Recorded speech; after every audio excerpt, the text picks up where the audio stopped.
মাননীয় শিক্ষামন্ত্রী বলেছেন যে তিনি তার মেয়েকে বলেছেন যে এখনকার বৃষ্টি বাদলে ভিজলে যে একটু ব্রয়লার মুরগির মতো উনি ওনার মেয়েকে বলেছেন। এটা তাদের দাবির সাথে আমরা একই মত এবং আমরা বলেছি যে সরকার এটি পুনর্বিবেচনা করছে।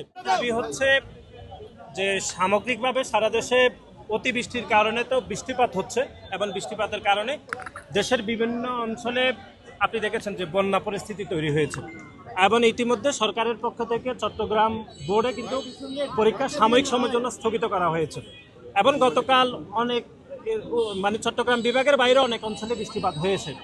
সেজন্য তারা যে দাবি করেছে সে দাবির প্রতি সমর্থন রেখেই বাংলাদেশ জাতীয়তাবাদী ছাত্রদল গতকালই কিন্তু আমরা প্রেস রিলিজ দিয়েছি যে সাময়িক সময়ের জন্য যে পরীক্ষা স্থগিতকরণের বিষয় তাদের প্রধান দাবি ছিল এটি।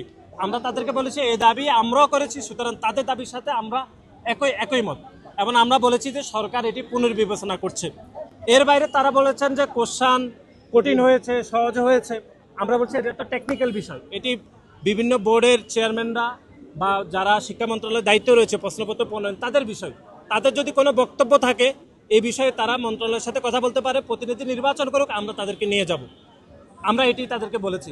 এখন তারা প্রতিনিধি নির্বাচন করে আসুক, আমরা বাংলাদেশ জাতীয়তাবাদী ছাত্রদল তাদেরকে সেখানে নিয়ে যাবে। এখনই নিয়ে যাবে। তারা এর বাইরে তারা বলছে রাস্তা অবরোধ করবে। আমরা বলছি দাবি যেহেতু মানাই হচ্ছে তাহলে রাস্তা কেন অবরোধ করতে হবে, এটি তারা ব্যাখ্যা আসলে দিতে পারেনি। এটি আমাদের কাছে দৃষ্টিগোচর হয়নি।